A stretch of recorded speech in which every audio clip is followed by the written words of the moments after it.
Hello.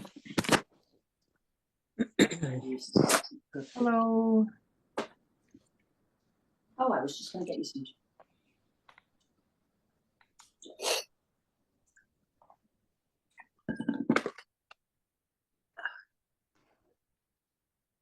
So I'm seeing people. Hello, everybody. We've started the recording of some people showed up in the waiting room that need to be panelists. We're Board of Health members, so we're getting people into the right places. So just give us a moment, Maheen, if you can promote board members from the waiting room, and then everyone else can just hang out there for now. And yeah, there's Risha. We have Jack. Okay. Okay, we have everybody. We're missing Betsy, but we knew she wouldn't attend. So so we have all our board members. We have lots of folks in the waiting room who appear to want to make public comment. We'll get to that in a minute. I'm going to turn it to you, Risha, to open the meeting. Great. Nice to see everyone. So I will officially open the meeting of April 3rd at 5:02 p.m. I just have to say everyone who's in attendance. So myself, Risha, Jack, Daya, and Premila are all here as board members and joined by Kiko and Maheen. And as we said, Betsy is not joining us tonight. So with that, we can move into the agenda. The first order of business is to review the minutes from the last meeting. Did anyone have any concerns or suggestions to improve those?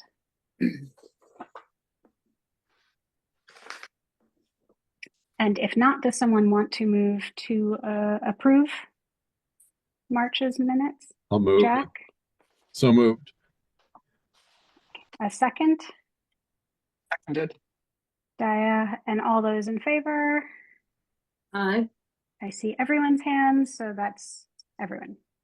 Is Maheen, are you the one that does the minutes? They're very good. They're not, verbatim, which is great, but they're very well done. So Yeah. we're lucky to have you. Well, it is good to have Maheen, and I do want to give credit where credit is due. It's Nancy Schroeder who does the minutes. Oh, okay. She was at the meeting with us in person in March, and so she took notes and did the minutes. She also does a great job, working from the recorded meeting, as this one will be. And then Maheen does editing and puts it all together, so we have a good team. But thank you for that feedback. Kiko, did you want to talk about the agenda change? Yeah, so we do have a slight change to the agenda. We have a subject matter expert that we've invited to talk with the board about some questions that folks had regarding nicotine pouches, and she needs to leave as soon as possible. So we're going to take some time for public comment, and then we will move into the tobacco regulations portion of the old business and do the body art second. So that's the slight agenda change. So I think we can start then with public comment. We do have a fair number of people in the waiting room. If you want to make comment, please do raise your virtual hand. I see a couple of hands going up. Okay. And then I'm going to call on people in order of the hands that are going up. And we really do need to limit people to maximum of 3 minutes. I am going to cut you off at 3 minutes. So if you can be shorter than that, great. If not, 3 minutes is the max. So I'm going to go ahead and start with Ken, who has raised his hand first. Ken, I'm going to allow you to talk.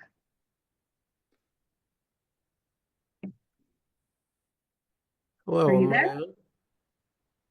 Yep, go ahead.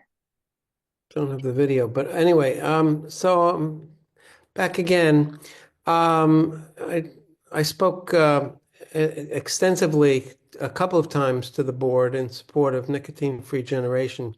So I just not going to bore you with repeating that, but I do want to say that it's really exciting considering that our national economy is tanking and the virtual destruction of public health at a national level that we can here in Massachusetts, as we did with the Belchtown Board of Health and the Pelham Board of Health and more than a dozen other communities, to bring, to show the public that we are effectively doing something in support of public health.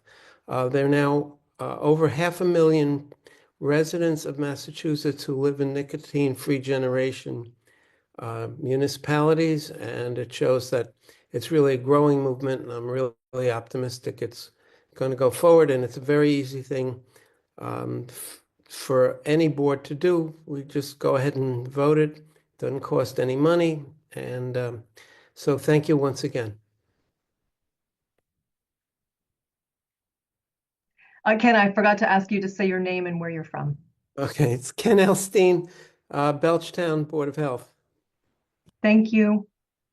Thank you. Okay, next up is Mark Gottlieb. Hi, good evening. It's nice to join you again. I'll be very brief. And in fact, Ken made some of the points I was going to make. I was here back in January when we first discussed the nicotine-free generation policy. And, the major thing that happened since then is that the city of Somerville adopted it, city of 80,000.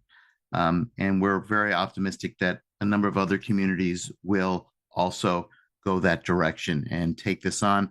I just wanted to remind everyone that I did send some copies of the nicotine-free generation policy guide to Kiko back in, I think, early February, and some markups of the regs section 5C1 and 5C4 that just need a few little tweaks in order to implement this. It's easy peasy. Did I say I'm Mark Gottlieb from the Public Health Advocacy Institute in Boston? I certainly meant to.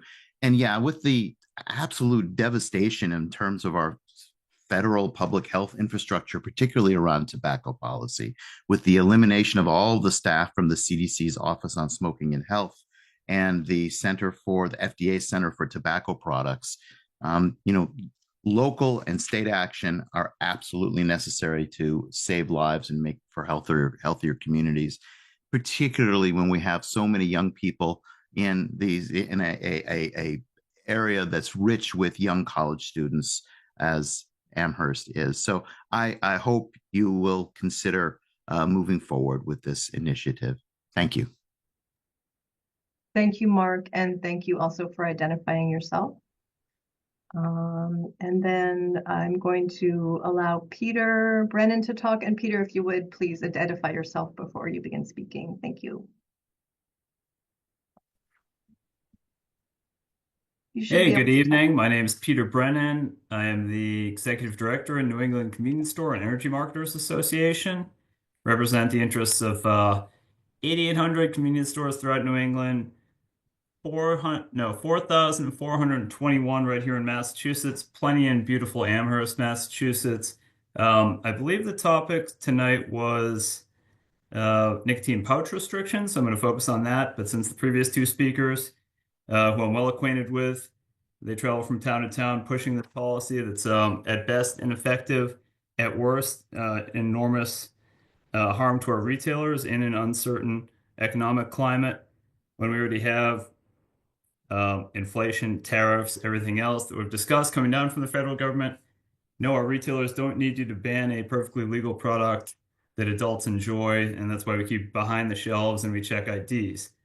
But on to pouches. Pouches are misunderstood, and I'm eager to hear what this expert has to say. But the general consensus is that nicotine pouches, and there are many forms, there's many brands, various strengths, are useful to get people, provide people with a safer alternative to smoking, those that smoke.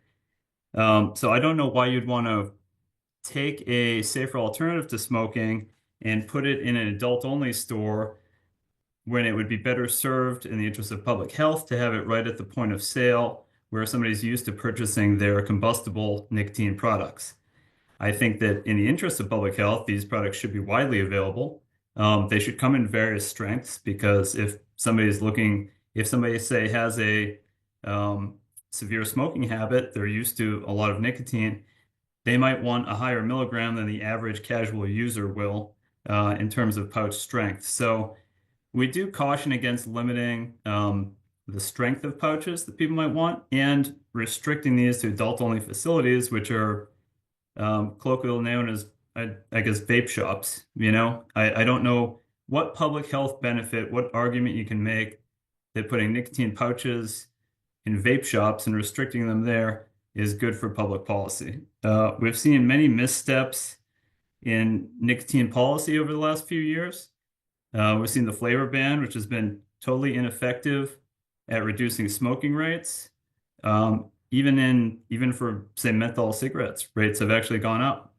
You can trace every pack that hasn't been sold in Massachusetts to primarily New Hampshire, occasionally Rhode Island, Connecticut, but the state has lost an enormous amount of tax money by banning flavored products, and they're still on the streets because we've created a thriving illicit market. You have We've 20 created a seconds thriving left, illicit Peter. market for flavored vapes that now come from China, and that's a huge problem that we want to stop. We think the best place for these products is behind the counter at our retailers. We check IDs, we scan IDs. I know my time's up. I'm happy to take questions. Thank you. Thanks, Peter. Next up, we have Heather Warner. And Heather, please identify yourself before you begin speaking. Good evening, everybody. Heather Warner. I am with the Collaborative for Educational Services, the Hampshire Franklin Tobacco-Free Community Partnership. I live in Florence. I grew up in Amherst. I spoke at the last meeting and I mentioned that at age 14, I bought my first tobacco products at Augie's smoke shop in Amherst. And, you know, by the time I quit, I was a 2-pack-a-day smoker. And when I look at both the initiatives tonight, you know, first of all, I just want to commend the Board of Health on looking at tobacco regulations, on understanding the role as public health policymakers, that, you know, we have done so much good by regulating nicotine products. Per our last speaker, in response to the idea that flavored bans have not improved smoking rates, they absolutely have. Among young people, the smoking rates with the nicotine ban, with flavor bans, have exponentially decreased. So I also just wanted to say I am in support of the nicotine-free generation. I feel that this is actually a way that reduces nicotine in a community alongside other initiatives like having a cap on the number of retailers and have that cap be declining like you have. But the nicotine-free generation just simply does not initiate another new generation. So each year it goes up by only 1 year. This is a way to actually decrease the hardship on retailers and not, you know, produce a new generation of, you know, users. So I think that's, we don't necessarily want to initiate new users as a way to keep businesses in, you know, going. So that would be my argument there. I think with the Zyn pouches, you know, I think what we see is that the left unchecked, the tobacco and nicotine industry will brazenly target disadvantaged and vulnerable communities, including teens and BIPOC and LGBTQAI communities. And, you know, we've worked hard to, you know, look at new evolving products such as the Zyn pouches, and it's like whack-a-mole. You know, it's like we do have to keep revisiting these regulations because the industry keeps getting creative with loopholes around, you know, having concept flavors that are sold through Zyn, you know, something like Chill, which is really a flavor. And You have 20 seconds left, Heather. Okay. With synthetic nicotine, what we are seeing with young people, just like with Juul, is that they are initiating and becoming addicted quickly. And they are initiating with these products. They are not a step-down product for young people. And instead, they cause a very fast, you know, rate of addiction just by you know, trying them and using them a number of times. So these high products are problematic. Thank you, Heather.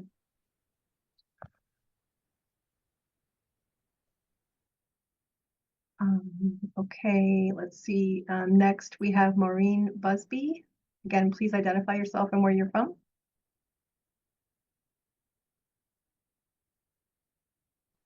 Hi, my name is Maureen Busby. I live in Melrose, Massachusetts. And like Heather, today I spent the day at the State House.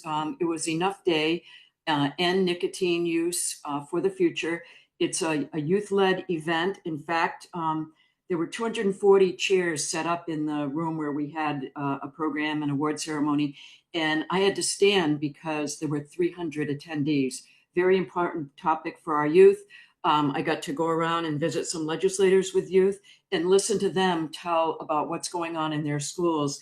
And like Heather just said, nicotine pouches are an initiation product for our youth. They're cheap, they're high in nicotine content, and they're very discreet. Youth are using them, and they're not using them as a way to cut down on their smoking.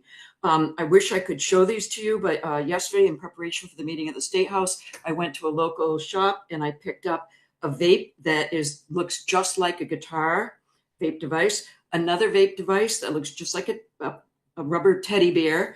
And I also picked up a vape device that says vape and play music wirelessly from your phone. So you can vape and play music from the same device. And this is the tobacco industry playbook, come up with new devices, target youth, find cute, funky, also cheap and discreet in some cases, products that youth will be attracted to.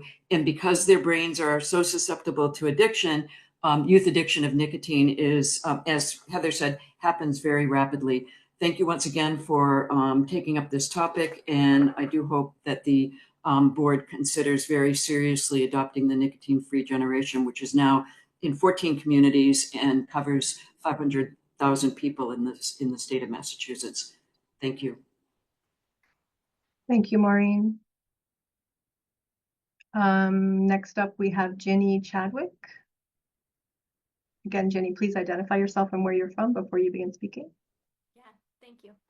My name is Jenny Chadwick, and I am in Somerville, Massachusetts. I'm going to Brandeis University getting my PhD, but I always call Missouri home. I was one of the first sponsors of Tobacco 21 bill and from a college town. And so I want to just talk to you about what we know. I spent 3 years on college campuses across the state of Missouri right before coming here to Massachusetts, working with youth right as Zyn was hitting the market within college students.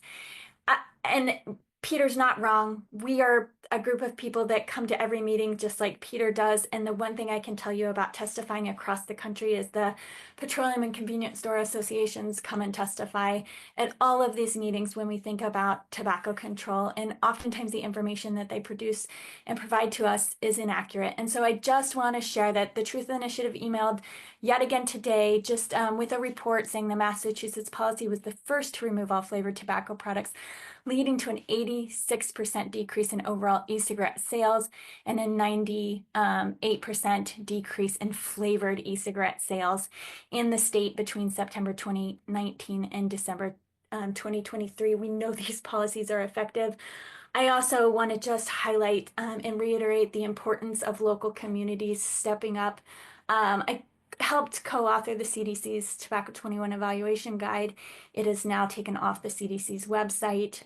My work is cited in the Eliminate Tobacco-Related Disparities and Death Addressing Disparities Surgeon General's report that no longer exists on the HHS website. It is up to local governments and state governments right now to really address this tobacco control issue as we hear of the sad news of Brian King, the FDA Center for Tobacco Products Director, being reallocated to a different unit.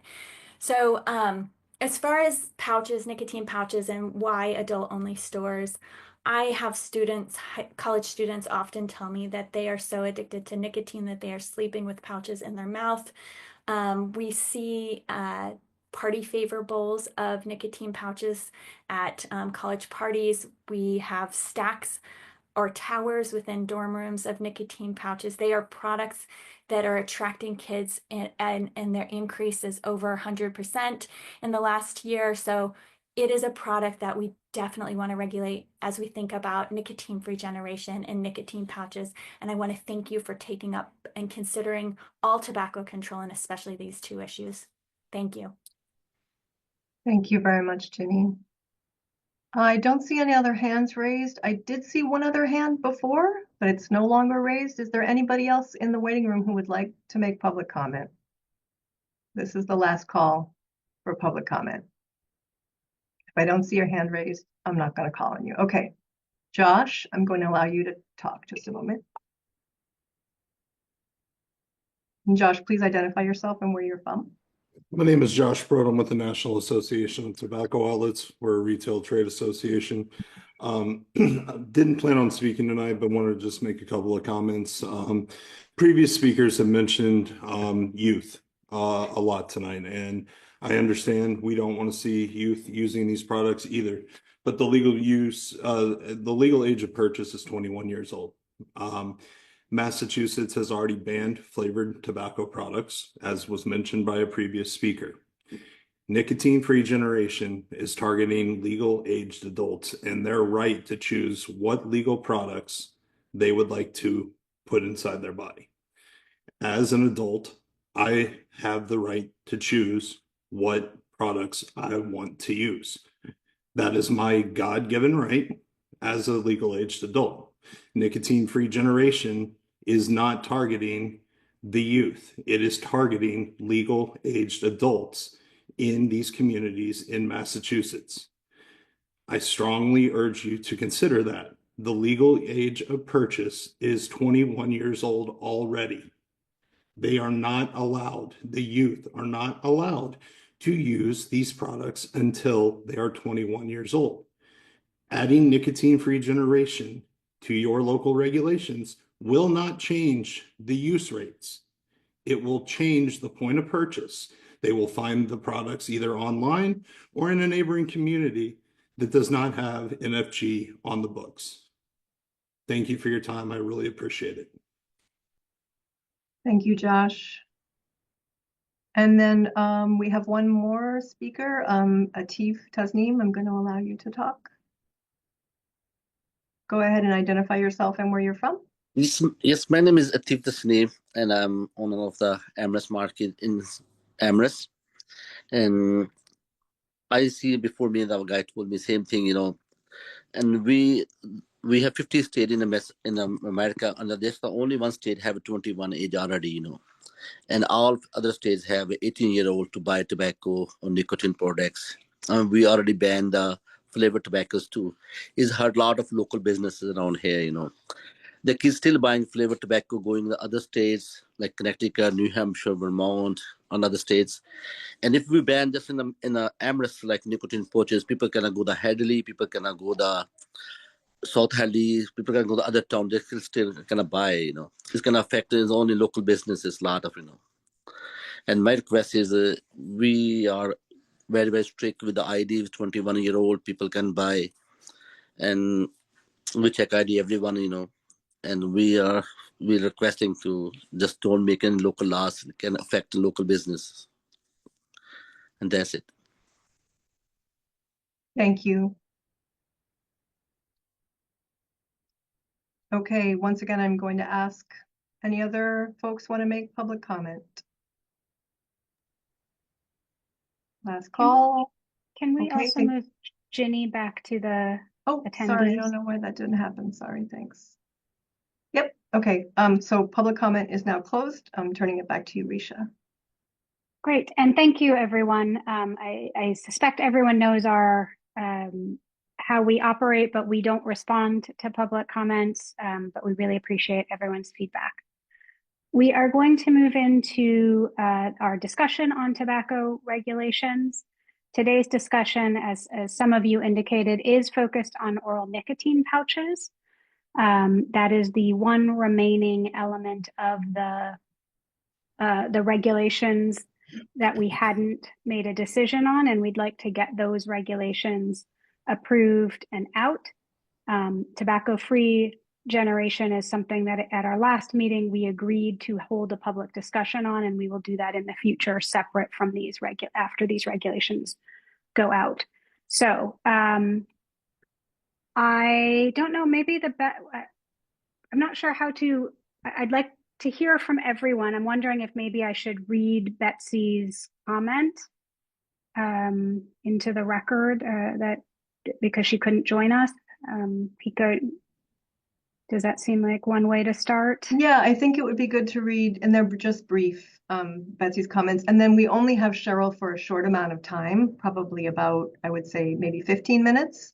So I think if we can read Betsy's comments and then maybe have just a few minutes of discussion. I think there were some particular questions that we wanted to ask Cheryl while she's with us. Great, and thank you, Cheryl. So yeah, Betsy's, I'm just going to read from an email that Betsy sent on this topic.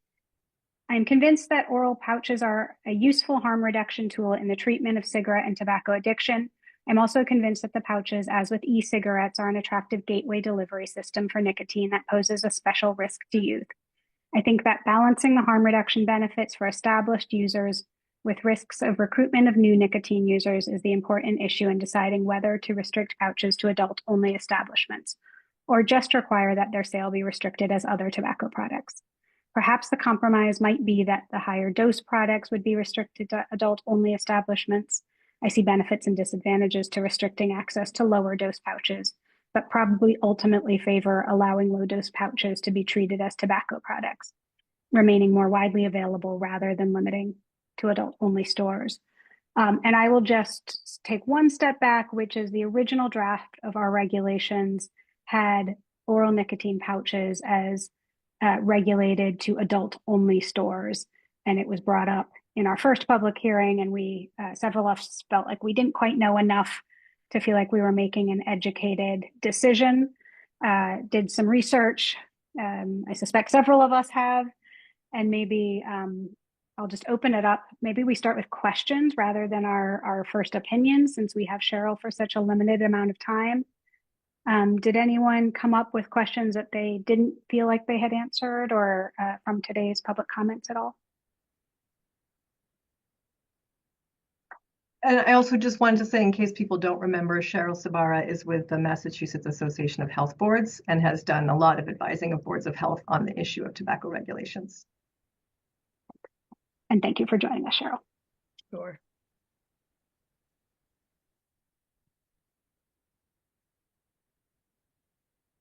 Well, this may be easier than I thought. Well, I mean, maybe I can just get the conversation started, because I think one question that has come up, I mean, I think we have three options before us, which is don't restrict nicotine pouches, restrict them only to adult stores, or restrict them to the low dosage, the 3 milligram and 6 milligram pouches. I think that's the question. Those are the three options. And so, Cheryl, I know maybe you can sort of weigh in on what you think other boards of health are doing, or particularly on that issue of choosing the lower doses versus restricting to adult-only stores. Well, it's mixed. Somerville just restricted them to adult-only retail tobacco stores. Their theory was that Somerville also restricts electronic cigarettes, all electronic cigarettes, to adult-only retail tobacco stores. They can't be sold in convenience stores, and they used the rationale that that's what they do with vaping products, so that's what they feel they should do with nicotine pouches. They did not address the various strengths of the nicotine. If you do a little bit of research on the varying strengths, there are lots of varying strengths, and you can just do your own lit review, Googling, and find out what is considered a low strength, a medium strength, a high strength, an extra high strength, and then we have ones that are 28 milligrams, and then even some that are even more. And my understanding is that low strength is considered between 2 and 4 milligrams. And one website that I found, which is allpouch.com, quotes that this strength is good for beginners, particularly beneficial for those who are experimenting with nicotine for the first time. Medium strength is 6 to 8 milligrams. High strength is, they consider 10 to 14. Extra high is 16 to 20. And then the product that they are, that's advertised on this website is Bad Bull, which is 28 milligrams, and we have seen some that have been higher. So some municipalities are restricting them to adult only, others are restricting them to no more than 6 milligrams, because that's what the FDA, when they approved 2 Zyn products, they approved a 3 milligram and a 6 milligram product. But in that authorization, they did not approve them as a cessation device. And they stated that the authorization does not allow the company to make reduced risk claims about the products, but they did approve them. And I think since the FDA took that action, we've seen more interest in some cities and towns to restrict them to either 3 or 6. And I know anecdotally in some towns, the reason they chose those numbers before the FDA decided what it decided and authorized those 2 Zyn products, some of the retailers said those are the ones that they sell mainly, is the 6 milligram one. So yeah, those are the options. Do nothing, restrict them, or restrict the amount. I guess I have a question on, they're not flavored because you can't sell flavored tobacco products, but if you go into stores, we have been told by health inspectors that when they do a taste test, some of these products that say they're not flavored, like Chill, are in fact flavored when they go in and do a test. But you're right, if they're explicitly labeled as a flavored product, they should not be sold in Massachusetts. Well, I guess my question is, it does feel like the brands are trying to get around this, and they're calling them scents or, some other thing that isn't a flavor, but it's still the same appeal from a marketing sense. And I'm wondering if you've seen any towns look at restricting that. I'm not sure what you mean, restricting the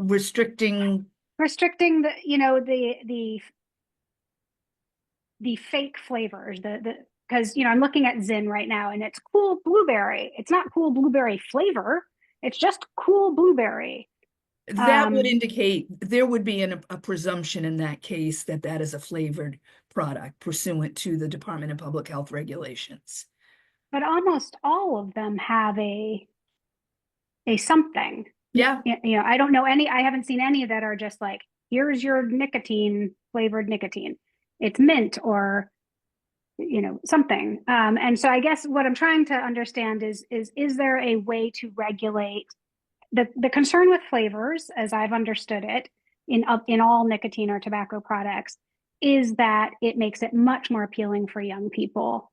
And so, to my mind, a scent, or however you're calling it, is the same appeal. And I'm wondering if anyone has tried to work around, to restrict that. What we're seeing now is we are seeing boards of health actually challenge some of these distributors and manufacturers who submit letters that say, because they have to pursuant to state law, saying this product is not flavored, and they are testing them because they've heard from students in schools that they are in fact flavored. And some of them, you just open up the pack and you can just smell it. I mean, you don't have to be a rocket scientist. So they're testing these products and they're fining on them for being flavored. Zyn Chill is one right now. Concord and Needham have fined on the products, claiming that they opened them up and they tasted them and they're flavored products. They taste like menthol. So what's going to happen with that? We don't know whether Philip Morris is going to sue these towns claiming that they are not flavored products. We've heard rumors that Zinn Chill will not be sold in Massachusetts anymore. We don't know whether that's inaccurate, but we've heard that from some retailers. But they're very popular products. They're extremely popular products, and they're so popular that they fly off the shelves. And that's so I guess what I'm saying is we are seeing boards now challenge the manufacturer letters that are saying these aren't flavored products, because So rather than trying to form a regulation that says it can't be flavored or colored or smelling or blah, blah, blah, blah. well, that's what the regulation does say. It can't have a taste or smell other than the taste or smell of tobacco. So that's what the regulation does say. And the courts in Massachusetts have upheld that, that you can smell it or taste it. And if it smells or tastes like something other than tobacco, then it's flavored, regardless of what the manufacturer letter says. And I know a previous speaker said they're illegal in Massachusetts. Yeah, they are, but unfortunately, we're seeing them on the shelves. Cheryl, I have a question. I'm wondering if the FDA only approved the 3 and the 6 milligram Zinn strengths, where are the higher strengths available? And I mean, your tobacco inspectors could tell you better than I can, but they're in convenience stores, they're in adult only stores, they're in vaping stores, they're everywhere. Regardless of the fact that regardless of the amount. Yeah, but they weren't approved. They have a marketing No, they aren't authorized, but they're on the shelves legally. Right. I guess I just want to correct Pramila that it's not that those 2 were FDA approved and the others weren't. Those 2 were given marketing authorizations, right, which means they can be marketed. It didn't say that those were the only ones that could be sold. I see. Thank you for clarifying. Yep. So I wanted to say that I appreciate the level of rigor and discussing whether the FDA approved these specifically not as a cessation device. And to Betsy's previous point that these might have potential benefits for individuals who are trying to quit smoking. I guess I wonder if other towns have taken that into consideration, that this is potentially beneficial to the cessation of smoking, even though these are low dose. Yeah, I think that they have, and that's why no one's looking at banning these products. The challenge becomes that balancing test that we always have. And we also don't have the evidence that these are actually helping people quit smoking. We have evidence that they're being used in addition to combustible products. There are a lot of dual users out there who may very well be adults. But my husband smokes cigarettes. He's addicted to nicotine, and I would prefer that he use a 3 milligram nicotine pouch instead of a combustible Marlboro. But we still have that balancing test with youth attraction to these products because they can be used so discreetly, and adults being able to get these products. If they do help them quit, more power to them. I mean, no one's suggesting banning him. We're just trying to balance the threat of harm versus the potential benefit. Thank you. I think that considering that the average cigarette has about 10 milligrams of nicotine, and that the fact that no nicotine is safe and that any nicotine poses a risk for addiction, it seems appropriate to suggest a cap for the nicotine pouches. if we were to keep them around. And I think perhaps that cap would be around the 6 milligram line. But this, my intuition, I'm not sure if other folks sort of agree here. I guess I would just ask a clarifying question on that, which is, by keep them around, do you mean keep them available in all outlets that sell have a tobacco license? Or are you suggesting actually saying no outlet would be able to sell something above 6 milligram, even a 21 plus outlet? Fair question. I think if we are considering restricting tobacco to adult only establishments, then I think in the 21 and over, or in the general, like a convenience store, for example, I think it would be appropriate to curb the higher dose across the board. Just my opinion.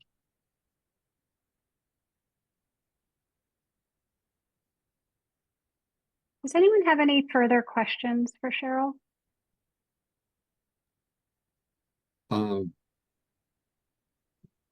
Risha, Go ahead, Jack? Jack. Yeah. Okay. What sort of volume are we looking at here for the sale of this of the pouches? Because I'm not familiar with them, to tell you the truth. And I don't, and I'm seeing numbers that there's very, low numbers in terms of teen use of it. Obviously, they can't purchase it anyway. But are we looking at a high volume? Yeah, Yep. I did some research on this because I'm putting together a presentation for a certificate program that our association is doing this on Saturday. And according to the CDC, sales of these products, these pouches from 2016 to 2023, sales increased from 6 million to 334 million. Current use from 2019 to 2023, it tripled. It's low. I mean, it's low. It went from 1% to 3.2%. But it is the second most popular tobacco or nicotine product used by youth in 2024, second only to vaping products. The EPIs have determined that it's approximately 480,000 middle and high school students use them nationwide. The majority are flavored, and we hear from schools that kids are using them more and more frequently, even in middle schools. And I was at the State House today, as was one of the previous speakers, and we heard high school kids talking to legislators and their staff about not being able to go into bathrooms without seeing the pouches being used and the vaping products being used. And the pouches can be used right in class. You don't even have to go into a stall to use them. You can just put them, they dissolve and they're flavored. And these students talked about their friends who can't stop using them. And I believe a previous speaker mentioned that some, college age people are going to sleep with them in their mouths. So, so the desire and the sales are going up. Philip Morris International, bought Swedish Match, which is the company that created Zyn Chill. And they bought the company, I believe it was in 2020, for, I think it was 16 billion that they bought it for. Just looking at my slides to see when when they bought it. Philip Morris bought it for 16 billion. They bought Swedish Match in 2022. Their sales are at record highs. They, in 2024, the shipments of Zyn rose. They shipped 644 million cans, which was up by more than half from 2023. They can't keep up with the demand. They expanded their factory in Kentucky, and they're building a new factory in Colorado for $600 million. And they've pledged, PMI has pledged to make 2/3 of its income from products like Zyn by 2030. So whether they're, I mean, they claim that they're making these products for adults as a harm reduction tool, but what we're seeing is an increase in use by youth. So again, what we always have to do in public health is do that balancing test, the right to engage in business, the right to privacy versus the need to protect, especially to protect those people that are unable to protect themselves, which we frequently see as youth, as the elderly, those with special needs, those populations that have that are targeted, quite frankly, and that don't have the ability to protect themselves. Thank you. Appreciate that. Sure. I just want to say thank you, Cheryl. Yeah, thank you, Cheryl. I wanted to ask, I know in Belchertown, they restricted the sale of them to adult-only establishments, but there is no adult-only establishment in Belchertown, so they're effectively not available for sale in Belchertown. In Somerville, I imagine there's more than one adult-only, right? Absolutely. In Amherst, we have just one. So by restricting it, so I'm just wondering if there's anything problematic about essentially creating a monopoly by restricting it to just one store, restricting the sale of these to just one store. Yeah, I mean, I think that, I mean, that we run into this a lot, and we've got a case going on now in Barnstable County where, you know, there's one alleged smoking bar in the entire town of Barnstable, which is huge, made up of several different villages, and retailers complain. And, it puts that one retailer in a beneficial situation. Now, if the retailer is acting the way the retailer should be acting because of the regulation in the state law, no child should be able to enter there. But you also, I mean, I don't know if this would hurt adult users. I don't know where the stores, the geography of Amherst, I'm not as familiar with it as you are, obviously, but I don't know whether that's a venue that's easy. I don't know what the hours of the venue are. These are all part of that balancing test, which the board has the legal authority to exercise their judgment.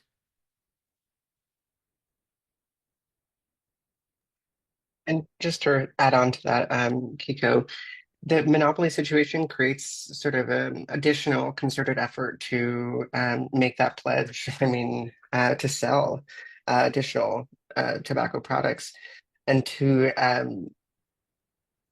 meet the overall the Philip Morris sort of pledge to have more tobacco sale. It seems like this just furthers the point that we should have a cap of tobacco sale. A cap of tobacco amount, milligrams? Is that what you're talking about? Yeah, thank you. Okay, cool. Just wanted to make sure. Yep. I think you need to leave in a minute, so I want to ask you. I was just going to say quick that. Procedural question. So at this point, the regulations read restricting to adult-only establishments. If we change it, if the board decides to change it, does that have to go back out for a public hearing? Because is that a significant enough change in the regulations to require that we do another public hearing? We've heard a lot from people today. That is a question I would defer to town council on that. There is not a legal requirement that you hold a public hearing, number one. There is no legal requirement that you hold a public hearing pursuant to Chapter 111, Section 30. The only legal requirement for holding a public hearing is if you're addressing a regulation that concerns Title V, septic or sewer. So there is no legal requirement that you do this, that you hold another hearing. So it would be a judgment call, basically, that you would make. My understanding, having been at several of these meetings, is that you have received a lot of testimony on both of these issues. So the concern that the public would not be aware of this, in addition to the fact that you are not legally required to hold a hearing, would lead me to be comfortable in you amending the regulation to change that. But I can't give you legal advice. Understood. So And it would really, that would be a question I would ask town council. very helpful background. Thank you so much, Cheryl. Really appreciate you joining us. Sure. And I'm Thank you. sorry I need to go, but It's okay. I was just asked yesterday. So Yes, I know, it's it's the best I completely could last do. minute. You're amazing. Thank you so much. All right, good luck. If you have any other questions, Kiko or anyone, just feel free to give me a call. Okay, thanks. Thank you. So maybe I'll just state my own. I feel like I've never been more ambivalent about of how to move forward with this. I feel like every argument has another side. The ones that I am weighing in my head are, we could restrict to lower amounts. People could just buy 5 of them. Does that actually, offer any benefit? We could keep it to adult only. The monopoly situation, I can understand that would cause tension amongst retailers. Does it also, by restricting it to one place only, push people to buy online where we have no restrictions? So I don't know if anyone else feels like a clarity has come out and it's really obvious, but I am not feeling that way. I'm not saying not to make a decision. We have to make a decision, but yeah, Jack. So the adult only retail tobacco store and the normal unrestricted retail store, the only difference in these regulations is the pouches being available. No, there's several things that are restricted only to only the 21 plus. I don't, off the top of my head, know what they are. Kiko, or does anyone have that in their head? I was just scanning it. I couldn't pick it out readily. Okay, so it's worth reviewing. Yeah, so there are strengths of vapes that are only allowed for sale in adult-only stores. If a vape has over a certain percentage of certain milligrams of nicotine, you can only buy it in adult-only. I can't remember. Okay. I think it's 35, over 35 milligrams. I could be wrong. Don't quote me on that. That's a difference between tobacco products that can be sold in adult-only versus convenience stores. Other than that, I don't know that there's anything that's different. Okay. Yeah, I didn't think there was too much. That's an interesting insight. Yeah. So I liked Betsy's input. Did we read that into the record? Yes. Okay. Yeah. So yeah, I really don't want to hurt business in Amherst. And it is available. And so I don't really think it needs to be treated, differently where it's only adult only. That's my feeling. And it is, subject to the tobacco-free generation rules, correct? It would be, yeah. Yeah. So, all right. Yeah. So that's where I lie on it. So I'd like to open it up to the retail stores. That's my feeling. Others? Just a point of clarification, Kiko, absolutely, it was over 35 milligrams per milliliter. Thank you, Daya, for checking that.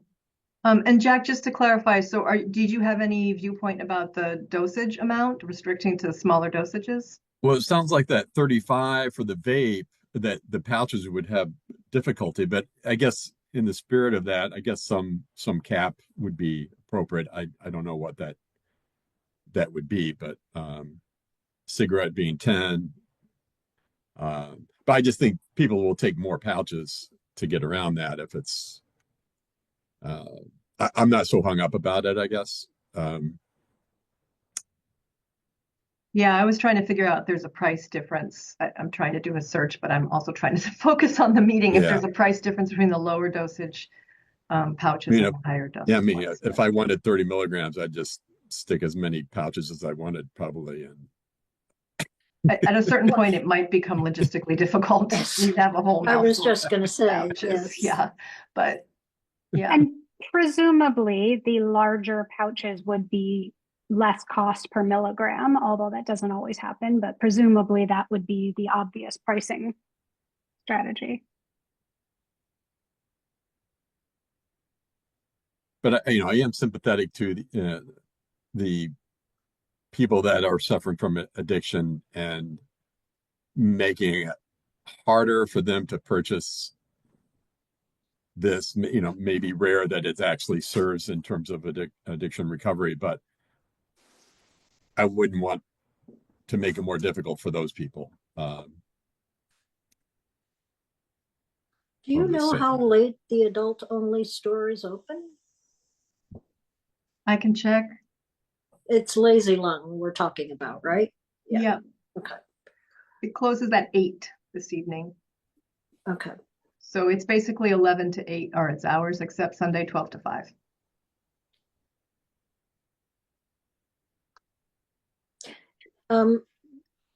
Like Risha, I'm ambivalent as well. Although I do think that if it's going to be available, then there is some rationale for making it available at other locations other than adult-only stores, again, with the 3 and 6 milligram cap. A lot of this may be a push from PMI, in terms of marketing the issue of assisting with cessation. But I think it makes sense to give the benefit of the doubt in this case. So I'm inclined to agree to not restrict the sale, but do restrict the dose in the convenience stores and so on. And so allow any dose at adult only, but only certain doses outside of adult only. Have I understood correctly or what you're suggesting? Yeah, we can regulate the strength available in adult only stores. Our power is so immense. This just gets more complicated as we go along. I think, Daya, you had said that you felt for simplicity's sake, it would be best to keep only the 2 dosages available. It doesn't matter which store. Yeah. Is that right? That's right. And I think it's a good compromise between what's perceived as, really lowering any dosage anywhere or restricting access, and not and being mindful of businesses and the impact. Mm-hmm. Yeah, that makes sense to me.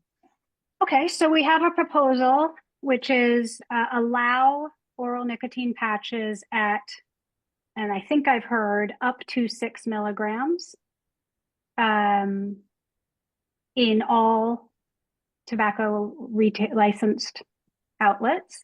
Mm-hmm. And I guess I think I'm hearing the same for adult only, so that there wouldn't be a place in town that you could get the 12s or the 10s or whatever. That's right. I'm on board with that. Again, I think that these are really difficult, trade-offs that we're trying to balance. I think and I'm saying, I'm just one vote, but I would support that. I guess I would also like to maybe work with our inspectors and think about this flavor issue, because I do think they're being marketed as flavored, whether they're actually saying they're flavored or not. That is, the branding is such that they've got a wintergreen, mint, mango, whatever, on all of them. So that bothers me.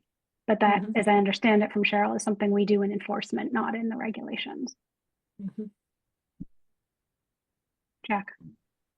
Isn't that a state issue though? It's a state regulation, yeah, but we would enforce it. Yeah. Oh, okay. So that comes down to the local enforcement of the state regulation. Okay. And local discretion about whether a product is flavored or not. Because every product has to have a letter that says this is not a flavored product and this is why and blah, blah, blah, because flavored products are banned in Massachusetts. But so every product has a letter attached to it, but boards can test the product and say, you're saying it's not flavored, but it smells like mango to me. We're going to say you can't sell these. But then you're entering it. I mean, you're taking a step into a territory where people might get, I mean, she said maybe Philip Morris is going to sue folks. Who knows? It remains to be seen. But that is something that boards of health can do. Challenge whether something is unflavored as they're saying it is at the local level. Yeah. So if we want to put in that, somehow to give the code enforcement, or not the code enforcement, the inspector more teeth on the matter, then that's fine by me. And it has nothing to do with this regulation. It would be a thing we do just separately from that. Yeah. Okay. Well, I think we've got a proposal on the table, which is exciting. So I'll just restate it, which is to allow oral nicotine patches to be sold in any outlet that has a tobacco license up to 6 milligrams. I think pouches, but yes. What did patches. I say? You keep saying patches. I think that's my accent, because my head is saying pouches. Oh, okay.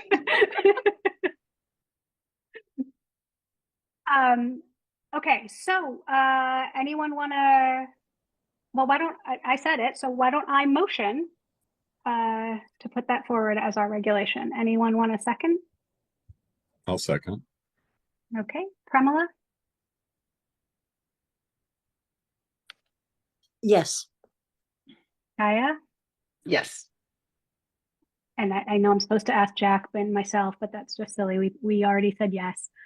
All right. Well, that's what we're putting in. And I don't think we need to go back to public hearing. Cheryl's comment aside around this was something that could have been commented on and has been, and we have now come to a conclusion on it. Great all right. Job. So we have to take a vote to put these regulations with that change out. Is that correct, Kiko? Or was that vote all we needed to do? I think that you voted on the piece that is up for debate. And so now we just add that to the regulations, and I think that's it. I don't think we have to re-vote on the actual regulations. Am I missing something? Just in case, let's just do it. Okay. And with that change, I put forward a vote to pass these regulations. Does anyone second? Okay, Pramila?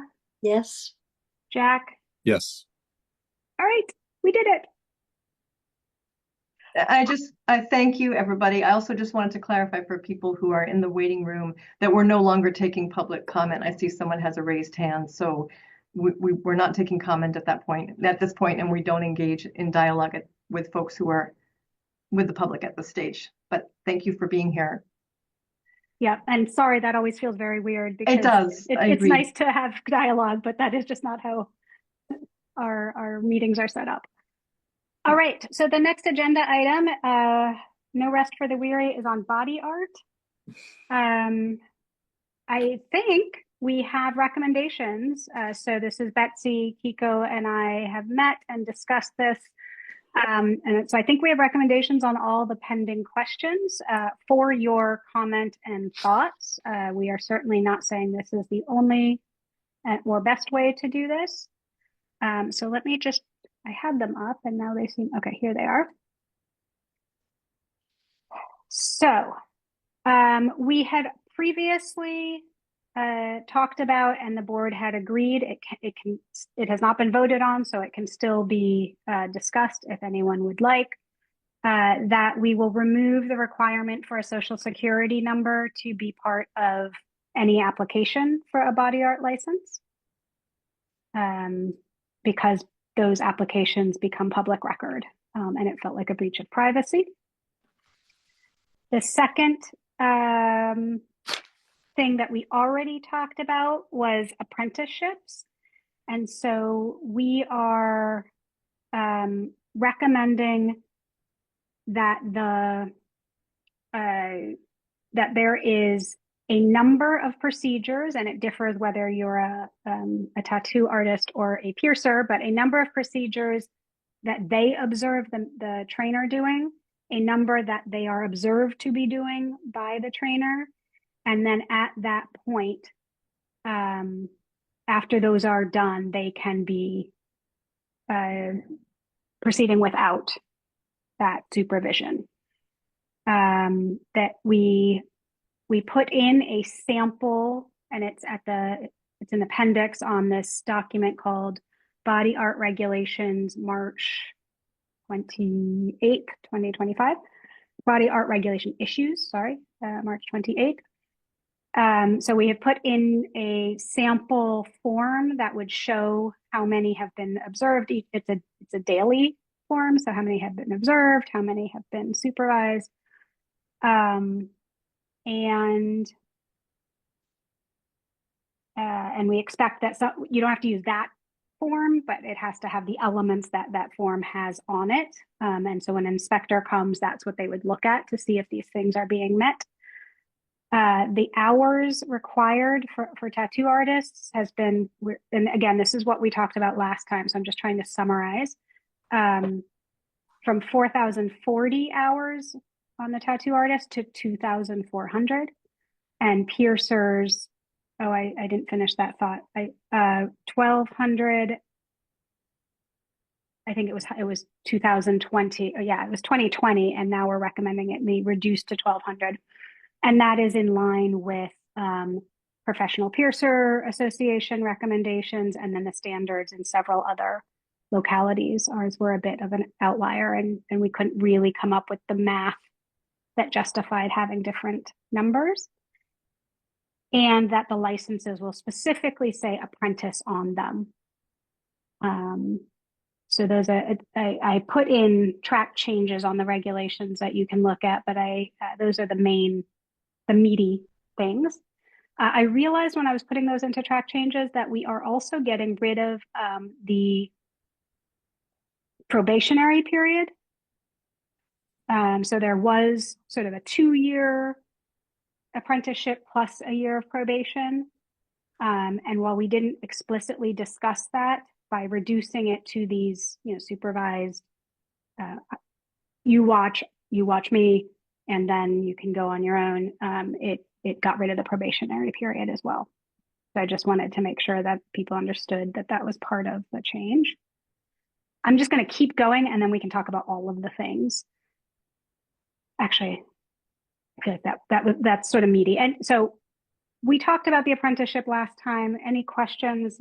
As I said at this time, did it feel different? Did it feel like that's not what folks had agreed with last time?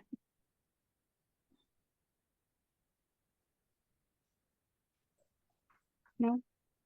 Okay. Guest artists.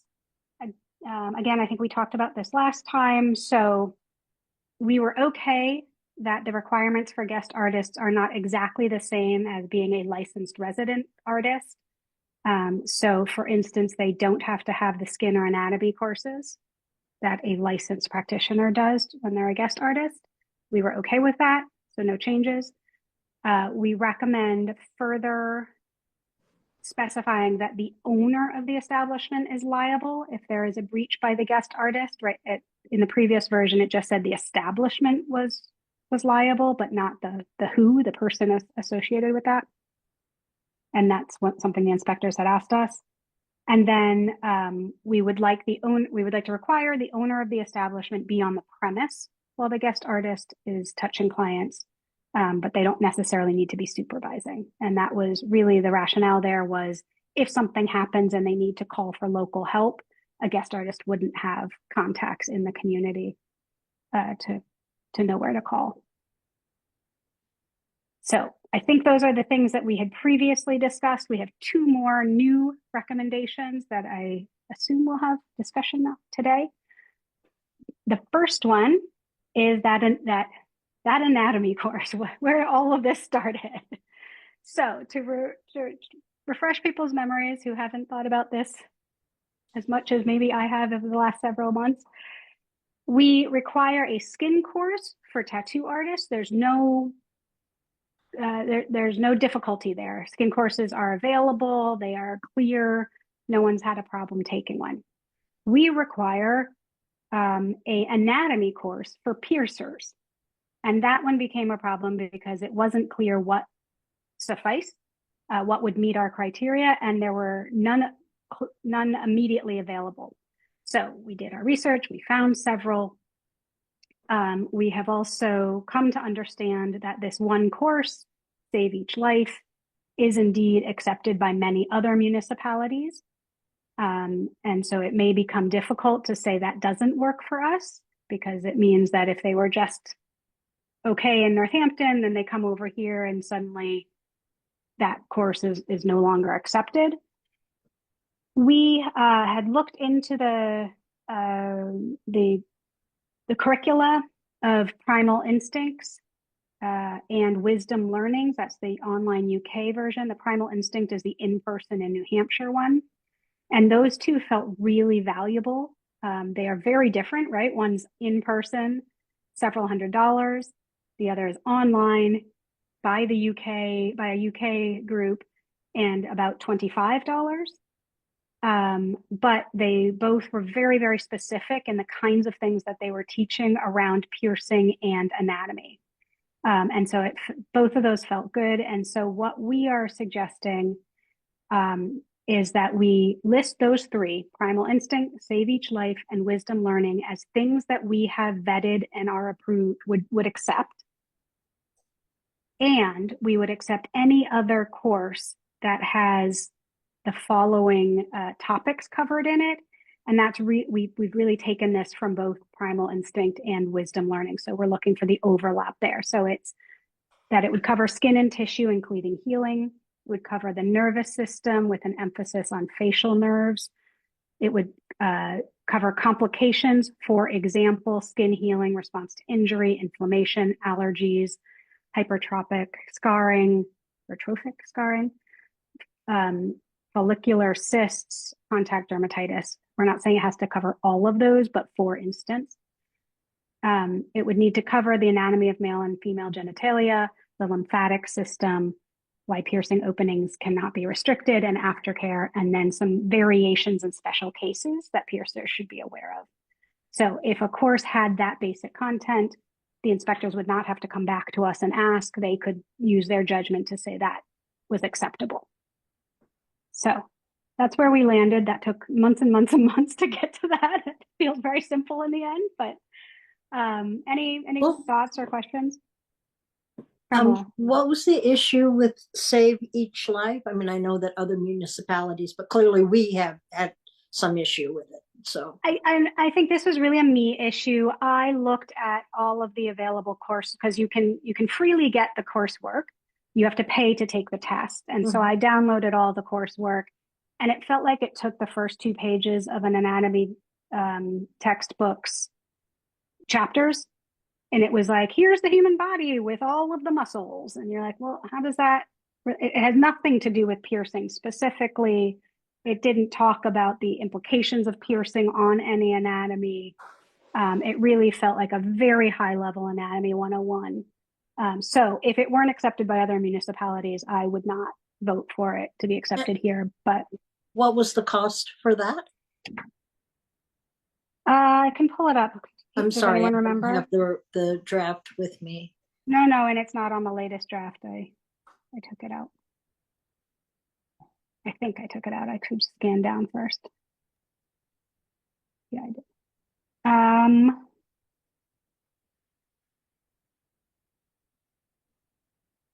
think it's about $125 if I'm remembering correctly. Certainly less than the New Hampshire course. You're correct. It's $125. The New Hampshire one is $300. No, I'm sorry. The New Hampshire one is $600, and the UK one is $20. You know, I'm inclined to go with that me issue that you had, Risha. It's just, you know, yes, other municipalities have accepted it, but if you feel, as I do, that there needs to be solid education in anatomy and healing and all of the things you mentioned, I don't think it's unreasonable to have just two choices, as long as one of them is very affordable and is in fact costs less than Save Each Life.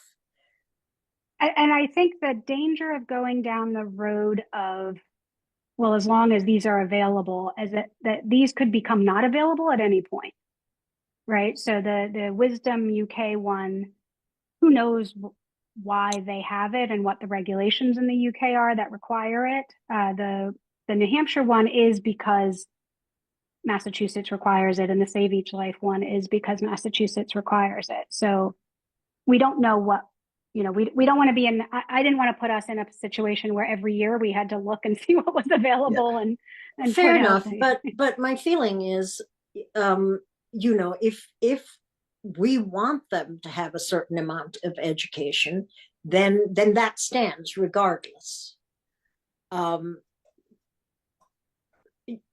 You know, I'm already conflicted about the fact that individual boards of health decide these things, because I really think it needs to be governed by the state. But in the absence of that, I strongly feel that a certain amount of knowledge is required to embark on this. And if it's available, what I'm trying to say is, if the Save Each Life course doesn't pass muster, then it doesn't pass muster. And, yeah, and you know, and if the UK course goes away, then we'll have to reconsider. But if the Save Each Life course just really is very elementary in what it teaches, then it sort of defeats the purpose, it seems to me. Go ahead, Daya. I have a question, but go ahead. Okay, I just wanted to say, I think this was also, I don't want to speak for Betsy, but I think this was also Betsy's concern that the Save Each Life was sort of a tattoo centric curriculum that was sort of vaguely manipulated for the piercers as well. I think it's especially, I appreciate that there is a clear list, and I think it sort of sets a standard across. I think this is the first time a town has sort of specifically laid out the topics that would be acceptable in lieu of these courses, so that to address your point, oh, hello, Kat. To address your point, that this would be not specific to these courses, but more of a general understanding of the anatomy that's required to study. And Kiko, I'm going to let you go. I just want to clarify. I believe that was me that thought that it, not Betsy. So I don't want to add Betsy's conference without her actually saying that. Thank you. Yeah.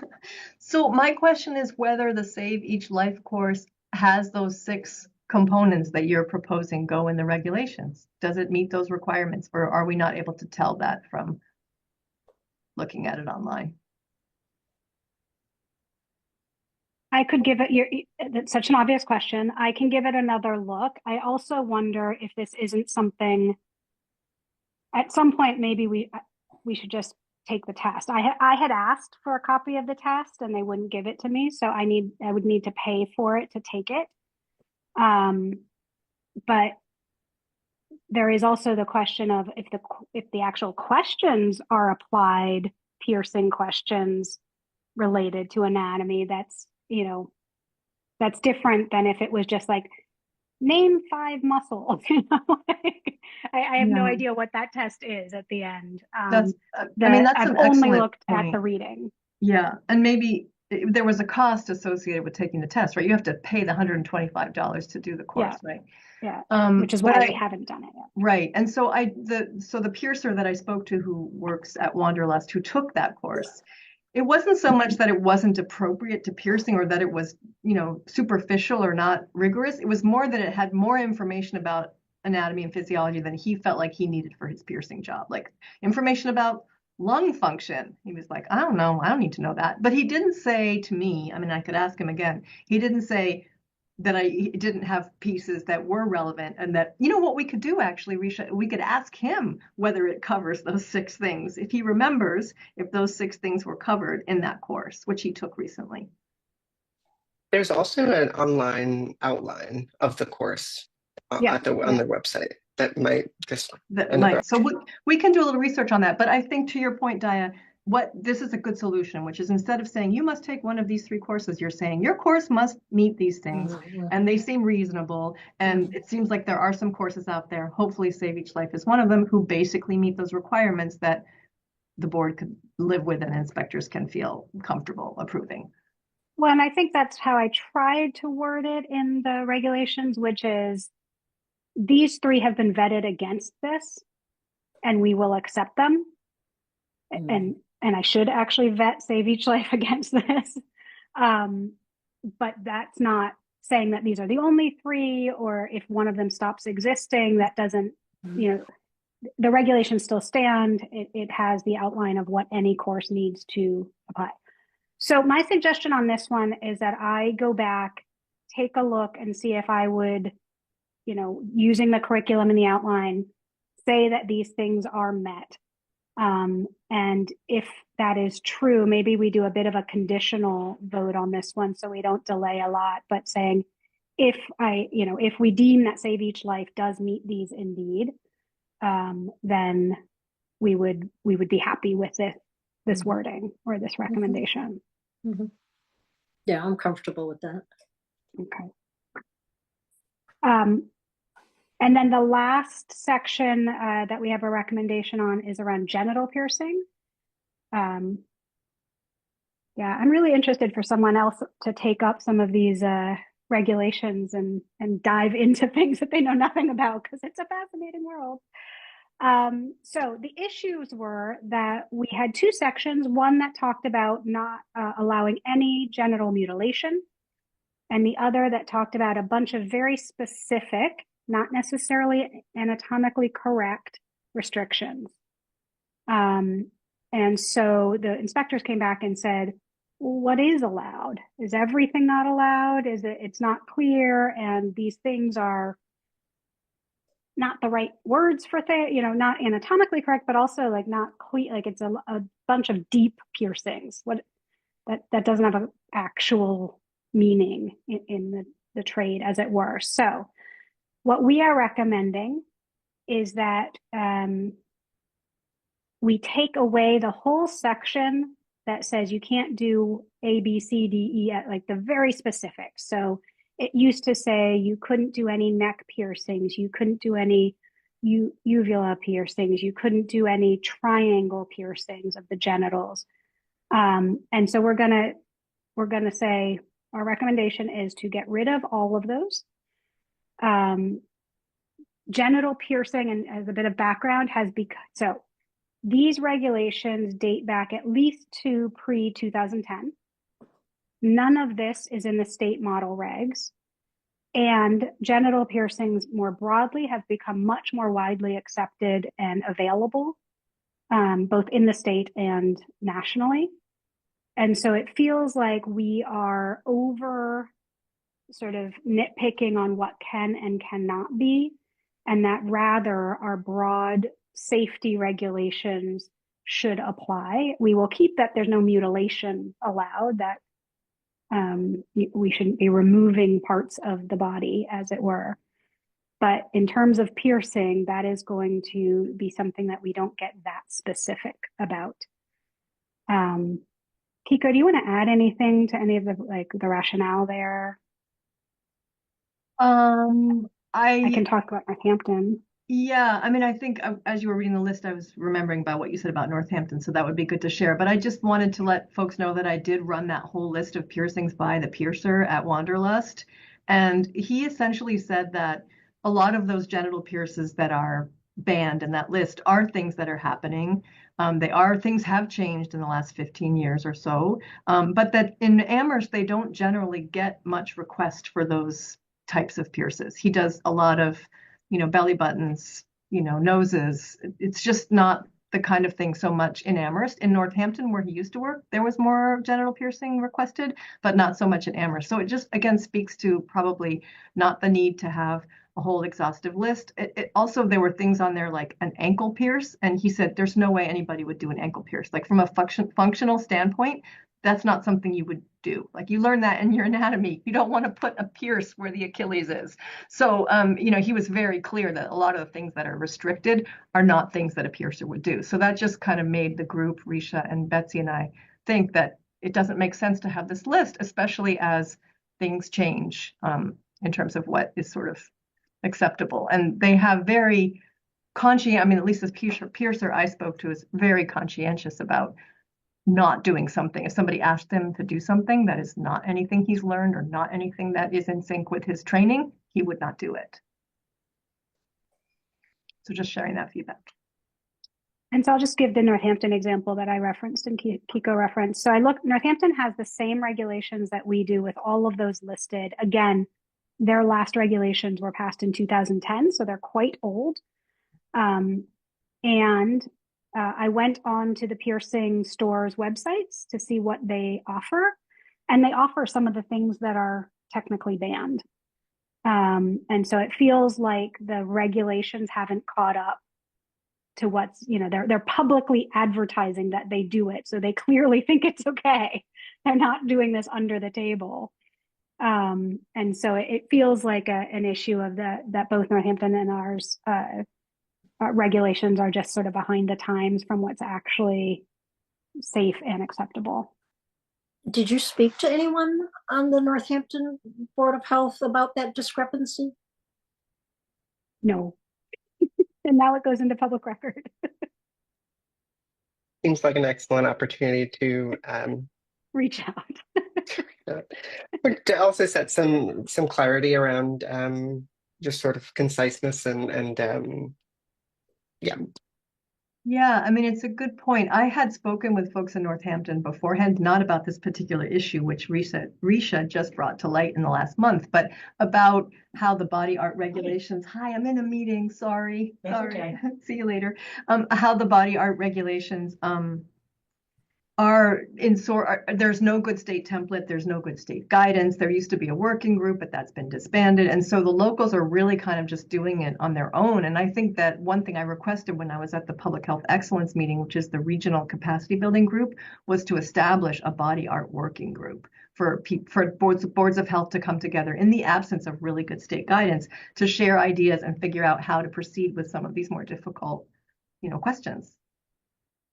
So, but they're not mentioned in the state model regulations? No, it does not restrict specific types of piercing. So all genital piercing is restricted for anyone under the age of 18. Cannot happen.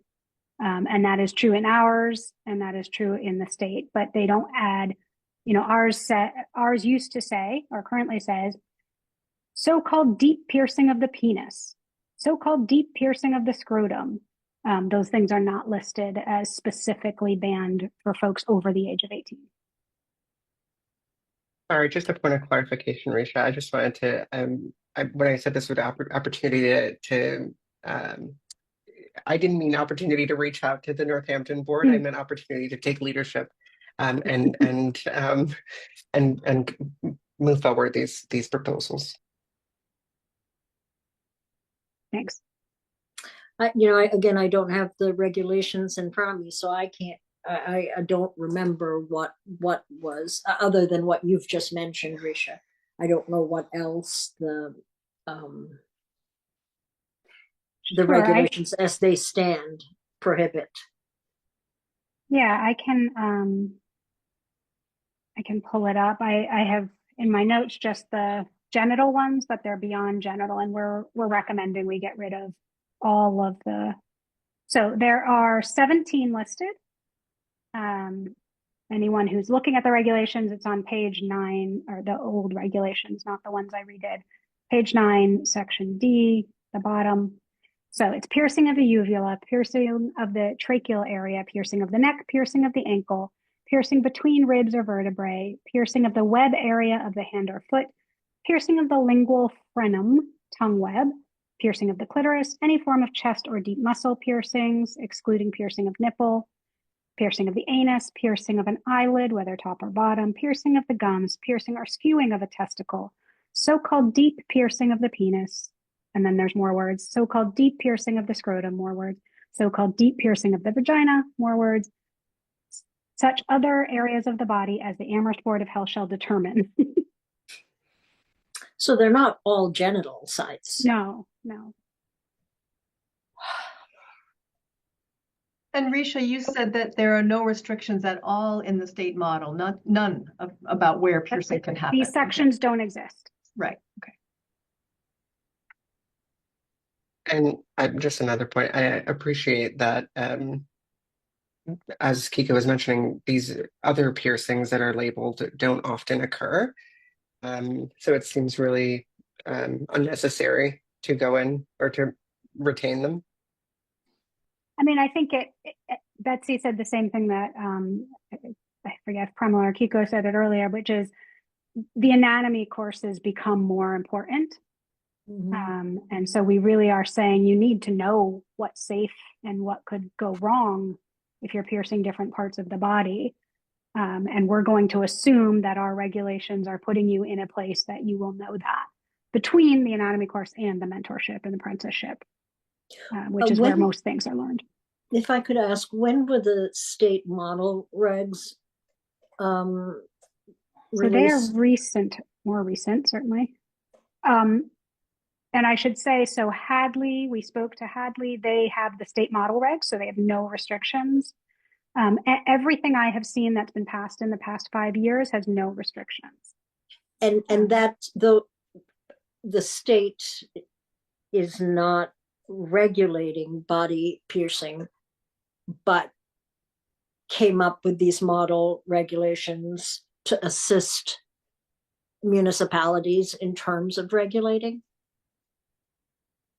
That is my understanding, yes. Yeah. I don't have a date that I can see on these state model regs, so I would have to go online and look. But my understanding is they are the last few years. Yeah.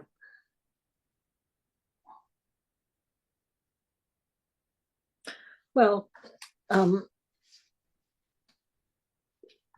you know, it's hard for me to separate myself as a healthcare provider from, and you know, certainly I have opinions about genital piercing, but you know, if the state regulations don't address them, and there are other, you know, the anatomy course and so on, I think that is valuable in terms of mitigating any harm, potential harm caused. You know, the issue of we're not doing that much of those things, you know, that could change if the population changes. So, you know, that's less of an issue for me, but, you know, even though I feel strongly about this, I think I can live with with removing them, given that the state regs don't deem it important enough to address. Yeah, I'm with you, Pramila, on the, I don't think we should write regulations because we have a very good piercer in town who's acting ethically and is not, you know, going out there and really trying to get more clients in for these kinds of piercings. We don't know what happens, and these are experiences. These will last, you know, 10 years without getting another review. So we want to be open, but Yep. I also agree. Dia, you went off mic. I don't know if you were going to add something. Just to say, I appreciate your point, Pramila, and also appreciate that the guardrails are in place in terms of safety. Mhm. Jack, do you want to add anything?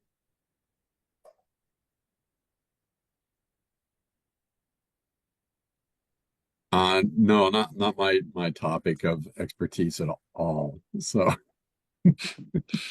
I'm sorry, You I can just have be nothing to thankful offer. you didn't have to go down the rabbit hole I did of learning all about the genital piercing. I shouldn't be laughing. I'm sorry. No, I don't have anything to add. I did just want to add that I looked on the website and there's a memo to local boards of health from the state with the model regulations for body art. It's from 2001. So I don't think that there's something more. I mean, the regulations themselves don't have a date on it, but there's a memo Wow. and then the regulations are underneath it. And the memo is dated 2001, referencing the regulations. So I suppose it's possible they could have been updated, but I doubt it. And they really say that there's no direct statutory authority for the promulgation of body art regulations on a statewide basis. So it's incumbent upon boards of health who wish to regulate this practice to adopt local regulations. So again, it's one of these things that's not required, but we're doing it because it's been done and it seems like the right thing to do to have some regulations in place. And I think it's worth pointing out that many states don't regulate it at all. Correct.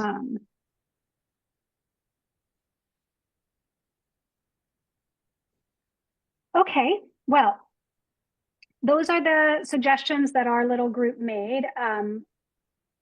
I would love to be in a situation where we take a vote. I don't know if people felt like they had enough time to read through those changes I made to the regulations. I think the one outstanding piece that I feel like we could take a vote pending this is whether we recommend Save Each Life or not as a pre-approved, but we can always add, approved courses at any point.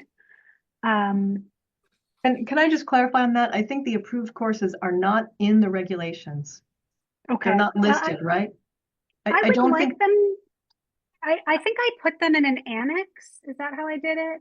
I think you did put them in an annex. Yeah, I think it's actually better. I mean, here's how they do it in Northampton is that they have the regulations, and I think our regulations as are proposed, yours are, more stringent in terms of specifying what content the board hopes to see in anatomy class. Northampton doesn't have that, but they have sort of a procedural document that the inspectors use that has the list of approved courses, that has the forms and all those things that you would require to show that people are following through on their apprenticeship. And it's not part of the regulations per se. It's more of the practical application of those regulations. It seems a little bit cleaner to me to have an operations side versus a regulatory side, but I don't know what you all think. The reason I'm hesitating on that is that I hate to put someone who's looking to take a job here as a piercer or a body artist in a position where it just says, you need an anatomy course. And like the guy did who came in was like, well, Save Each Life counts. And so I feel like if it's out there in the public document, because the inspector's documents aren't public, someone has to call them and ask.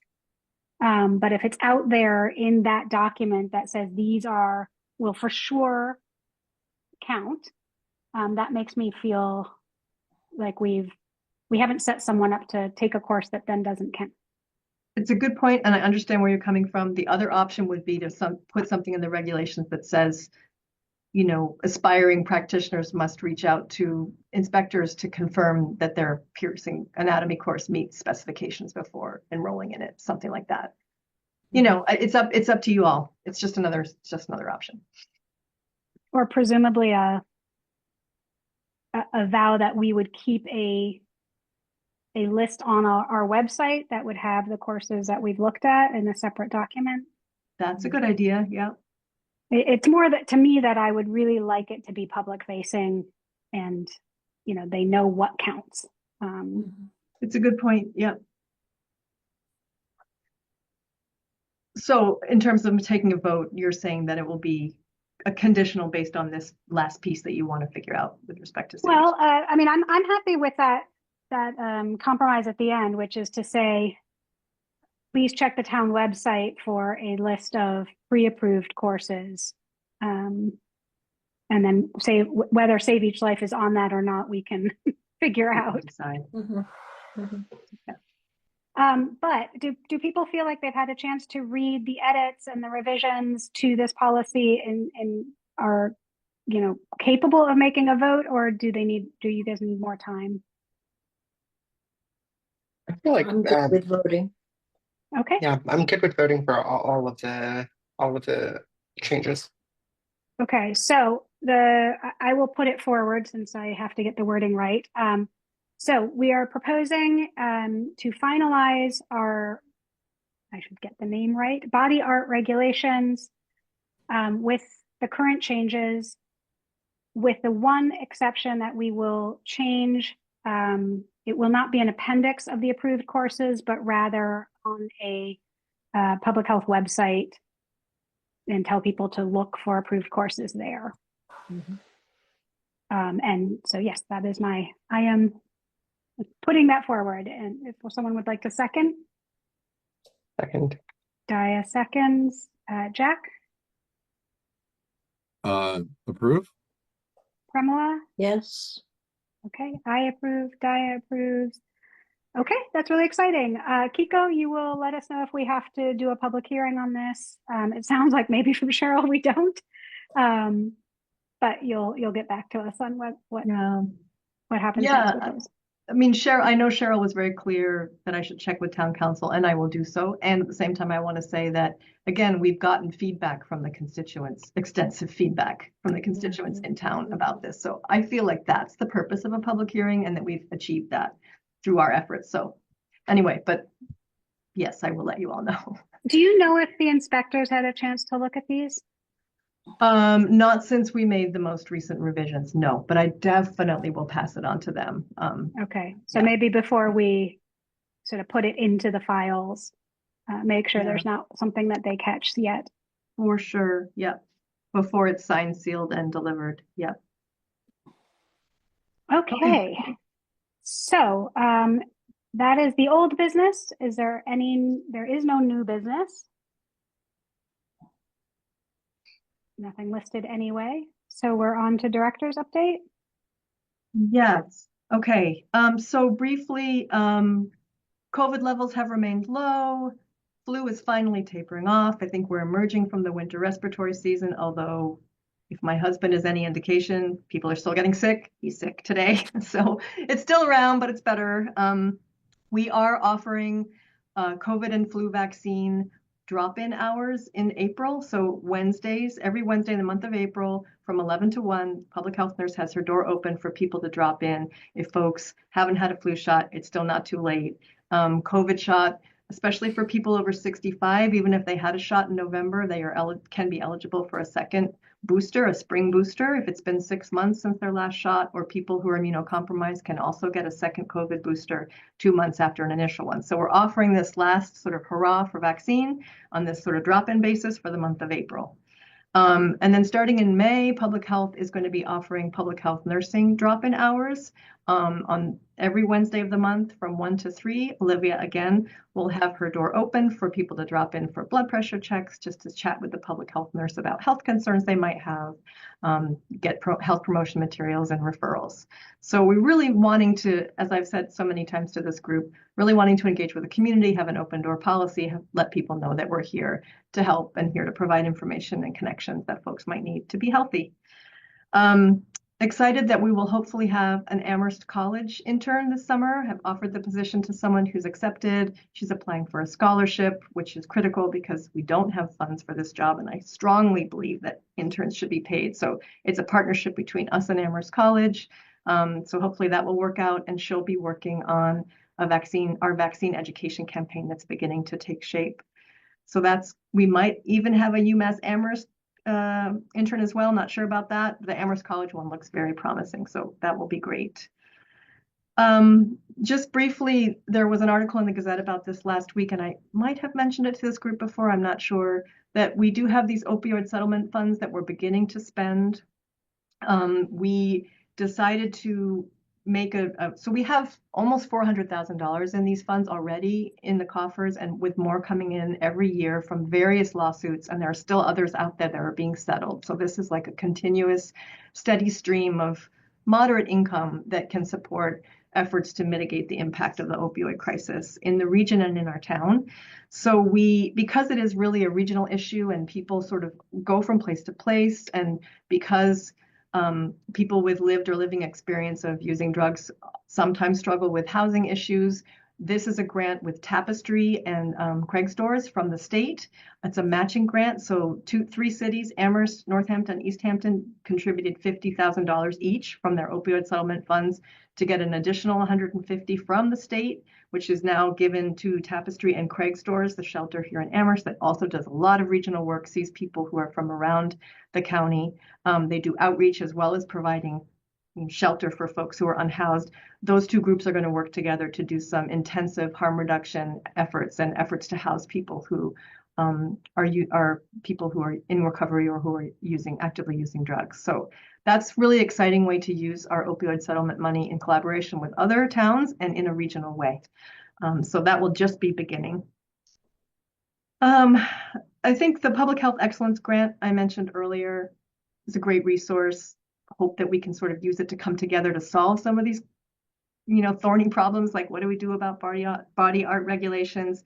And we've been reassured by the folks at the state that the Public Health Excellence Grant is not going to be jeopardized by any cuts to federal funding. We had a call just this week, and the leaders, Dr. Goldstein and Sam Wong, who's the director of the Office of Local and Regional Health, were clear that there have been some cuts to federal funds that will have an impact on the work that we do in Massachusetts. There were some COVID grants that have been cut that were funding some local health departments, not Amherst. But it's been a bad week from a health standpoint in terms of what's happening at the federal level. I think you all heard about tens of thousands of DHHS folks being laid off.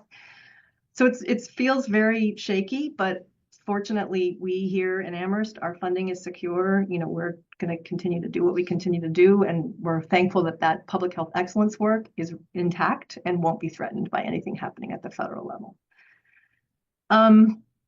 Some news on my end is that I've been asked to serve in a temporary role as the senior center director, because the senior center director resigned. Her last day was last Friday, and so I've stepped in to wear an additional hat. So I'll be managing the senior center until a replacement is found. So I'm doing that. It's great. There's a lot of synergy between our departments. We see a lot of seniors in the health department, and I'm just down the hall.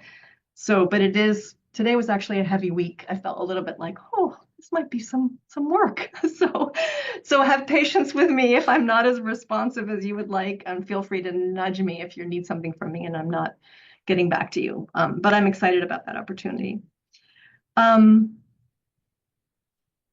I did want to mention that, speaking of the Public Health Excellence Grant, we had talked about this MAHB training for boards of health, and Cheryl actually referenced that she was preparing a presentation for one of these trainings that's happening on Saturday. And I had hoped that we could get funding for interested board members to pay the $100 registration fee through the Public Health Excellence Grant, but it turns out that that's not an available resource. So last time we talked about this, a few people were interested. The Northampton training's on the 26th of April, and then there's one in Marlborough on May 10th. I think if folks are interested, I'm going to look at my budget. I mean, if you can pay for it yourself, fabulous. If not, I'm going to look at our budget and see if we might be able to, sponsor maybe 2 board members to go. I'd like to go. I mean, Cheryl's a great presenter. I think she has so much expertise in so many things, and there are many topics on the agenda that are of interest, I think, to all of us. So I just wanted to ask what folks thought about that. Are people interested in going, and should I see if we can find funding? How important is that for people? I already registered. Oh, you did? Okay. Yeah. And, from what I understand, they're going to send the bill for registration to you, which. Is that what it said in the registration? Was that clearly worded? Yeah. Yeah. Interesting. Okay. Okay. That's good. I'm very excited that you registered. I think we can manage it. I don't know if any of the others of you would want to go. You don't have to tell me now, but I'm unfortunately out of town, so you're I out of won't be town. able to. Okay. Okay. What's Anyway, the date? it's April 26th for the Northampton training, and then the May 10th one's in Marlborough, which is a drive from here. So think about it, and then Premila, don't worry. I think we can handle that. We'll cover it. It'll be fine. Thank you. Yeah, It might be worth reaching out to Betsyville just to see if she's I also will. Yeah, registered. I will. Yep. And speaking of which, I did want to make a rather unfortunate but bittersweet announcement, which is that Daya is going to be stepping down from the board because she's moving to Northampton and will no longer be an Amherst resident. So very happy for her, but sad to see her go. So Daya, I don't know if you want to say a few words. Thank you, Kiko.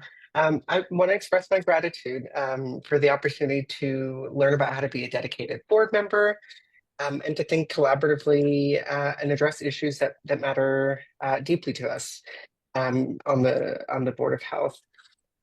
While I'll be relocating and must resign, I'll still be studying in the town of Amherst and watching the YouTube videos of the Board of Health, and hopefully have an opportunity in the future to use some of the valuable tools I've learned in my short tenure. And so thank you very much for the warm welcome, and sorry to go so soon.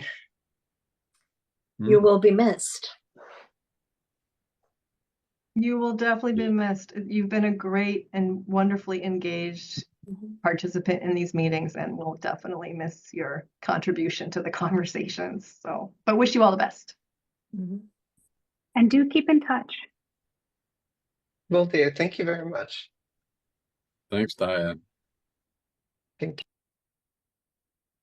So that does mean that we'll have a vacancy then. So I'll be talking with Paul about the process for filling that vacancy. I'll keep you posted on how that goes.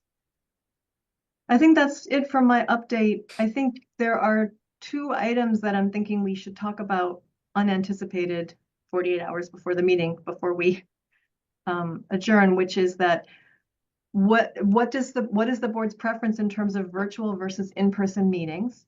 So I think we would be good if we could kind of have an understanding about how we want to move forward. We had in-person last time. It was lovely to have everyone together. Do we want to switch back and forth?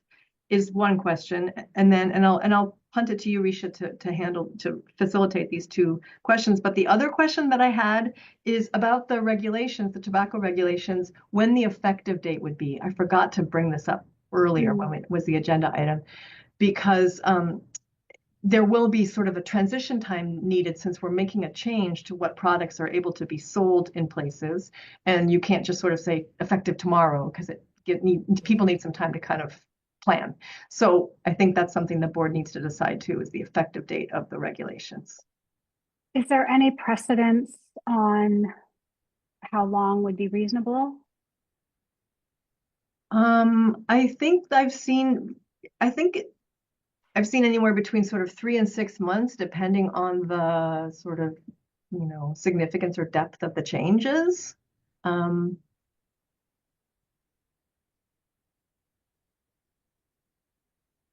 So 3 months would be somewhere in July. Yeah. How do people feel about August 1st? Sort of just making it around, at least 3 months. The next slot that is over 3 months. Works for me. Yeah, I defer to whatever Kiko thinks. I mean, the biggest change is probably the pouches. Yeah. That they have to take off the larger amounts from the shelves. Right. I think that's the biggest change. Yes. So 3 months seems reasonable to. I think so. Work through that stock. I mean, you could say July 1st, which is the beginning of the fiscal year. Not that people who aren't in government care about that so much, but August 1st is fine if that seems like a little bit more time. Yeah, I wouldn't want to make it less than 3 months. They have stock. They have stock in orders. Right. I don't want to put them in a jam.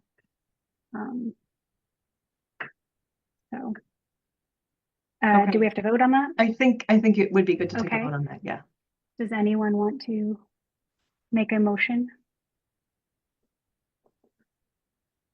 to start the regulations on August 1st? I'll make a motion that the tobacco regulations should go into effect August 1st, 2024. 5, sorry. Uh-oh. I'll second. Great. All those in favor? Dia, myself, Jack, and Premila. Okay, great. And before we, and I've already forgotten your other thing that I'm supposed to facilitate, but before we go, I mean, it feels like we should announce that Premila, while Dia is leaving, that Premila has agreed to stay on for another term. Yes. And we're really grateful for that. Thank you, Premila. We're really excited to have you for the next year. Thank you, Risha. Sorry, Premila, I neglected to mention that, No, but yes, no. we're so grateful to have you No continue. worries. So grateful. Thank you. Okay, the other thing you issue, wanted, virtual or in person, how do we want to manage it? How do you want to manage it? so I see the options as we could go every other, we could do a quarterly in person, or we could just do as needed. So sort of, you know, having some of the public comments or, you know, certain types of meetings. Does anyone have I know it's much easier for all of us to stay in our homes and be able to join that way, but there is absolute value both in terms of meeting each other and building that trust and relationship, and also, you know, the contrast in who shows up. We get more local people showing up and commenting when we do it in person versus the folks from out of town that come when it's virtual. I think quarterly seems reasonable. That seems like a good compromise to me, because that would be more than as needed. So I guess we could say at least quarterly. If it should come up that we need to meet in person more often than that for a given situation, then we do. That makes sense? Jack? Yeah, I agree. I you know, go either way, but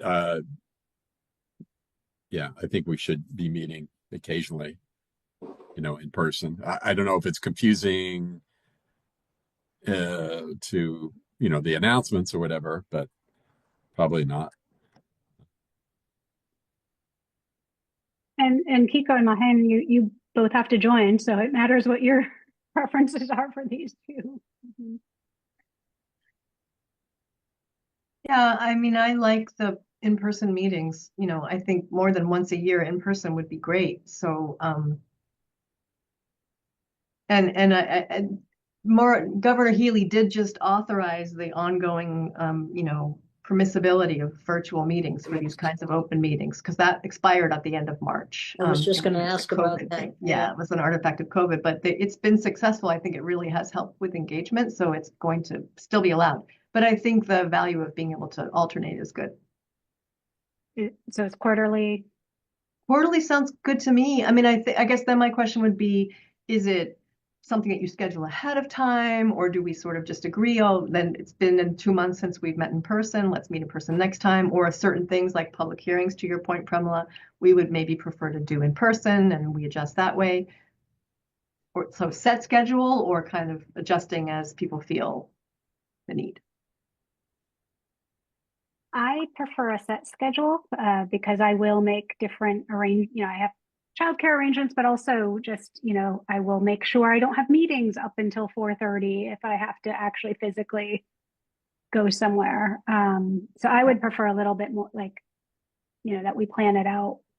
Maybe not now because I actually have to go at the hour, but that, you know, we set up the schedule in advance of which ones will be in person. And then obviously if changes are needed, then changes are needed, but. That sounds good. And Dia doesn't get a say on this one anymore. Okay. Thanks for raising that, Kiko. I think that's really useful. Yep. I think it's a good plan. Risha, I know you have to go, but Kiko, how'd the Cup of Joe go? Oh, it was great. It was Yeah. great. Risha was there for a little while, which was nice. And I met a lot of great people, got some good questions. Felt like it was really good PR for public health. Yeah, thank you. I really wanted to go. Sorry, I missed it, but no worries. Yeah, moral it was, support. thank you. I felt the support. So, and we had a good turnout and people were really engaged and asked good questions. So I was really pleased. Nice. Yeah, thank you. Yeah, so sorry I have to run. It's my mom's birthday and I missed dinner and I want to get there for cake. So, Oh, all right. Well, happy birthday to your mom. Thank you, Risha. all right. So I will motion to adjourn the meeting at 7:01. All those in favor? I don't think we're going to do a. All right. Bye, everyone. Thank you, everybody. Bye. Bye, Good luck, Bye, Daya. everyone. Bye, Daya. Thank Good luck, you. Daya. Best of luck. Thank you.